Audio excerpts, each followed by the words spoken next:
గర్భవతి ఏనుగు. మల్లపూరి అనే అందమైన గ్రామం ఉంది. ఆ గ్రామం చుట్టూ దట్టమైన అడవి ఉండేది. ఆ గ్రామంలో అందరూ వ్యవసాయం చేసుకుంటూ జీవిస్తున్నారు. ఆ గ్రామంలోనే శేఖర్ కుమార్ అనే ఒక ఆకతాయి ఉన్నాడు. తను తన స్నేహితులతో కలిసి అల్లరి పనులు చేస్తూ ఉండేవాడు. శేఖర్ వాళ్ళ తల్లిదండ్రులు రైతులు కావడంతో ఉదయాన్నే తమ పొలానికి వెళ్ళి పొలం పనులు చేసుకుంటూ ఉండేవాళ్ళు. అందువల్ల శేఖర్ ఊళ్ళో ఏం చేస్తున్నాడో అనే విషయం వారి తల్లిదండ్రులకు తెలియదు. ఒకరోజు శేఖర్ తన స్నేహితులతో కలిసి కుండల్లో నీళ్లు తీసుకువస్తున్న వాళ్లపై రాళ్లు విసిరారు. వాళ్ళు ఎంతో దూరం నుండి ఆ కుండల్లో నీళ్లు తెచ్చుకుంటుంటే అవి కాస్త శేఖర్ ఇంకా అతని స్నేహితులు చేసిన పనికి పగిలిపోవడంతో వాళ్ళు వెంటనే శేఖర్ వాళ్ళ తల్లిదండ్రులకు జరిగిన విషయాన్ని చెప్పారు. ఏంట్రా శేఖర్, నువ్వు చాలా ఆనందంగా ఉంటావు కదా అని నేను మీ అమ్మ పొలం పనులకు వెళ్తున్నాం. కనీసం మాకు సహాయం చేయాలని నీకు ఒక్కసారి కూడా అనిపించలేదా? నీ స్నేహితులతో చేరి నిన్న కొంతమంది కుండలు పగలగొట్టావంట కదా? లేదు నాన్న, అసలు ఏం జరిగిందంటే వాళ్ళు ఎదురుగా ఉన్న చెట్టు పైన ఒక పావురం ఉంది. దాన్ని కొడదామని చూసా, కానీ అనుకోకుండా వాళ్ళ కుండలకు తగిలింది. అనుకోకుండా జరిగిన దానికి నేనేం చేస్తాను నాన్న? ఏంటి, పావురాన్ని కొడదామనుకున్నావా? నీకు బుద్ధుందా? మూగజీవాలను హింసించడం తప్పని నీకు తెలియదారా? ఇంకొకసారి ఇలాంటి పనులు ఏమైనా చేస్తే నేను ఊరుకునేదే లేదు. సరే నాన్న, నువ్వు చెప్పినట్టే వింటాలే. శేఖర్ వాళ్ళ నాన్న మాట పెడచెవిన పెట్టాడు. తను ఏం చేయాలనుకుంటే అదే చేసేవాడు. ఆ ఊరికి పక్కనే ఉన్న అడవిలో ఒక ఏనుగు గర్భవతిగా ఉంది. ఒకరోజు పెద్ద వర్షం పడడంతో అడవిలో తినడానికి ఏమీ లేక తన కడుపులో ఉన్న బిడ్డని కాపాడుకోవడానికి తను ఆహారం వెతుక్కుంటూ గ్రామానికి వచ్చింది. ఏనుగు ఊళ్ళోకి వచ్చిన విషయం తెలిసిన శేఖర్ తన స్నేహితులతో కలిసి దాన్ని ఎలాగైనా ఆట పట్టించాలి అనుకున్నాడు. అందుకని వాళ్ళ పొలంలో పండిన పైనాపిల్ని కట్ చేసి దాని లోపల ఒక బాంబు పెట్టాడు. మరుసటి రోజు శేఖర్ ఏనుగు ఎక్కడ ఉందో తెలుసుకొని అది వచ్చే మార్గంలో తను తెచ్చిన ఆ పైనాపిల్ని ఏనుగుకి కనిపించేలా పెట్టాడు. 2 రోజులుగా ఏ ఆహారం లేకుండా తిరుగుతున్న ఆ ఏనుగు తన బిడ్డకి ఎలాగైనా మంచి ఆహారం అందించాలని ఆహారం కోసం వెతుక్కుంటూ అటువైపుగా వెళ్తుండగా నేలపైన ఒక పైనాపిల్ కనిపించింది. ఆ ఏనుగు ఎంతో ఆనందంతో ఆ పైనాపిల్ని తిందామని ముందుకు వెళ్ళింది. ఆ పక్కనే ఒక చెట్టు వెనకాల శేఖర్ తన స్నేహితులు జరిగేది చూస్తున్నారు. భలే భలే, ఇప్పుడు చూడరా ఆ ఏనుగు ఎలా విలవిలలాడిపోతుందో. పైగా కడుపులో బిడ్డ కూడా ఉంది. ఏనుగు మనసులో ఇలా అనుకుంది. చూసావా బుజ్జి తండ్రి, మనం ఆకలితో ఉన్నామని మనుషులు మన కోసం ఆహారాన్ని ఇక్కడ పెట్టారు. నిజంగా ఈ మనుషులు చాలా మంచివాళ్ళు అని అనుకుంటూ తన తొండంతో ఆ పండుని నోట్లో పెట్టుకుంది. ఒక్కసారిగా నోటిలో ఆ బాంబు పేలడంతో ఆ ఏనుగు నోటి నుండి రక్తం కారుతూనే ఉంది. ఆ ఏనుగు నొప్పితో ఎంతో గట్టిగా అరుస్తూ ఉంది. ఎక్కువగా రక్తం కారడం ఇంకా నోరంతా మండటంతో పక్కనే ఉన్న ఒక నదిలోకి వెళ్లి నీరు తాగింది. ఏనుగు ఎంతో నీరసంతో ముందుకు కదలలేకపోయింది. ఆ ఏనుగు బాధను చూసి శేఖర్ తప్పు చేశానని బాధతో ఊర్లో ఉన్న వాళ్ళందరికీ ఆ ఏనుగుకి సహాయం చేయడానికి పిలిచాడు. గ్రామంలోని కొంతమంది ఇంకొక ఏనుగు సహాయంతో ఆ ఏనుగుని బయటికి తీసుకురావడానికి ప్రయత్నం మొదలుపెట్టారు. అలా గంటపాటు ఆ నీళ్ళల్లో ఉన్న ఏనుగుకి విపరీతంగా రక్తం పోవడంతో అక్కడికక్కడే చనిపోయింది. అమ్మా, మనకేమైందమ్మా? ఇందాక ఎందుకు అంత గట్టిగా అరిచావు? నీకేమైందమ్మా? బాబు, నిన్నిలా ఆత్మలా చూస్తానని అనుకోలేదు. నిన్ను ఎలా అయినా కాపాడుకోవాలనుకున్నాను, కానీ నా వల్ల అవ్వలేదు. నీకు ఈ ప్రపంచాన్ని చూపించలేకపోయాను. నువ్వు ఆడుకుంటూ ఉంటే చూడాలనుకున్నాను. అమ్మా అమ్మా అంటూ నా వెనక తిరుగుతూ ఉంటే చూడాలనుకున్నాను. నీకు కొలనులో స్నానం చేయించాలనుకున్నాను, కానీ అన్నీ నెరవేరకుండానే మనం చనిపోయాం. అమ్మా, అలా ఏడవద్దమ్మా, నాకు ఏడుపొస్తుంది.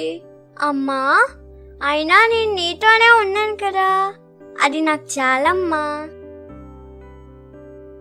గ్రామంలో ఉన్న ప్రజలందరూ గర్భంతో ఉన్న ఏనుగు చనిపోవడం చూసి చాలా బాధపడ్డారు. ఆ పని శేఖర్ చేశాడని తెలిసి వెంటనే పోలీసులకు శేఖర్ని అప్పగించారు. శేఖర్ తాను చేసిన తప్పుకి ఎంతో బాధపడ్డాడు. కానీ పోయిన ప్రాణాన్ని తిరిగి తీసుకురాలేకపోయాడు. మనిషి అయితే తనకి వచ్చిన నొప్పిని పక్కవారికి చెప్పగలరు, కానీ మూగజీవాలు ఏం జరిగినా చెప్పలేవు. దయచేసి అందరం మూగజీవాలకు సహాయం చేద్దాం. దయచేసి వాటిని ఇబ్బంది పెట్టే పనులు ఎవరూ చేయవద్దని మనవి. Magic pencil.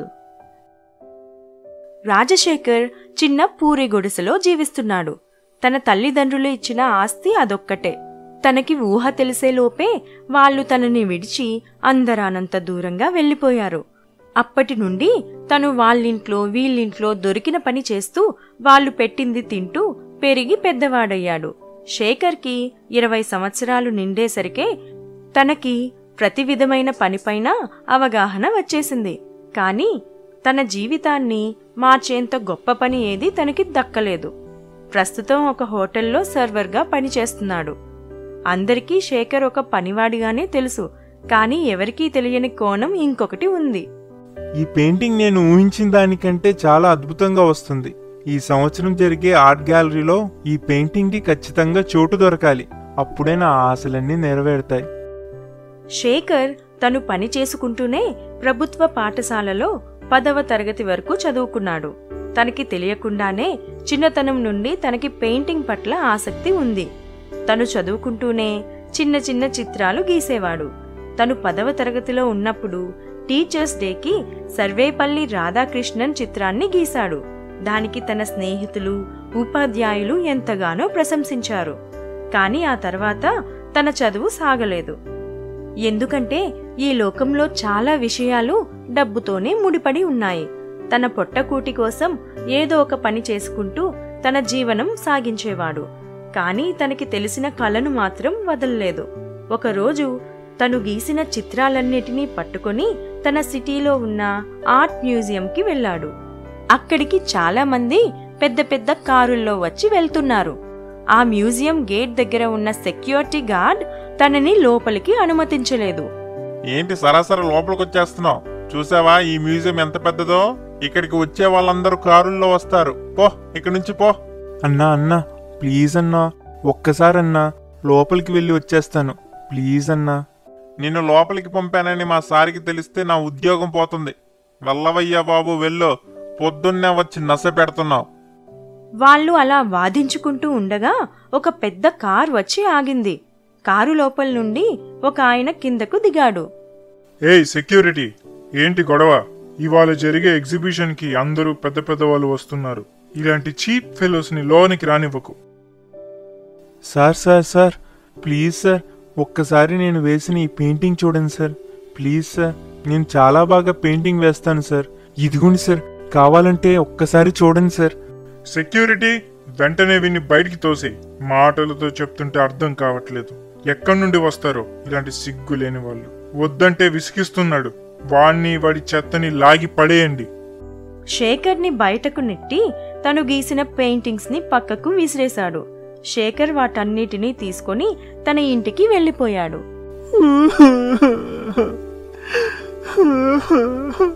రాజశేఖర్ అని పేరెందుకు పెట్టారు? పేరులో ఉన్న రాజరికం బతుకులో లేదు. నేనెవరినైనా అన్నం పెట్టమని అడుక్కున్నానా? అందరితో చీ అనిపించుకునే అంత సిగ్గులేని వాడినా? దేవుడు నన్ను పేదవాడిగా పుట్టించినందుకు కూడా ఏ రోజు బాధపడలేదు. కానీ నాకు ఈ కళనిచ్చి ఆశలు రేపి వాటిని అందుకోకుండా చేస్తున్నాడు. అందుకే నాకు ఈ జీవితం వద్దు. శేఖర్ బాధపడటంలో న్యాయముంది, కానీ తన ఆలోచన సరైనది కాదని, జీవితాన్ని చేతులారా అంతం చేసుకోవడం పాపమని చెప్పేవారు కూడా ఎవరూ లేరు. శేఖర్ కోపంలో తన పెయింటింగ్స్ అన్నిటినీ కాల్చేశాడు. ఏడుస్తూ తన గుడిసెలోనే కూర్చున్నాడు. మెల్లమెల్లగా ఆ మంటలు తన పూరి గుడిసెకు అంటాయి. కానీ తనలో ఏ చలనమూ లేదు. ఇంతలో కిచ్కిచ్చుమంటూ ఏవో అరుపులు వినిపించాయి. ఒక చిన్న పిచుక ఆ పూరి పాకలో గూడు పెట్టుకుంది.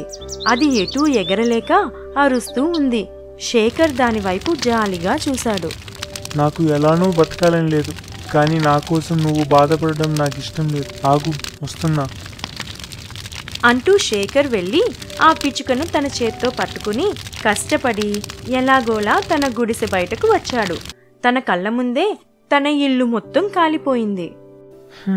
నేను చస్తే బాధపడేవాళ్ళు, బతికితే ఆనందించేవాళ్ళు ఎవరూ లేరు. కానీ నీకు ఎవరో ఒకళ్ళు ఉంటారు.